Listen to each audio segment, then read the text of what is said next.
Hello guys, in this video I am going to show you how to add audio files to your projector element on the Alight Motion application.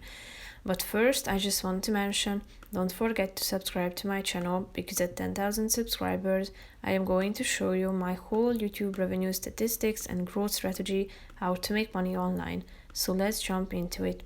First of all, open the application on your phone.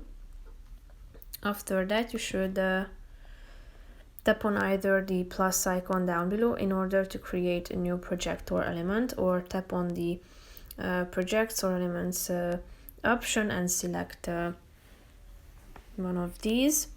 And after that, click on the plus icon down below in the right side corner of the screen. Tap on audio, which is the third option.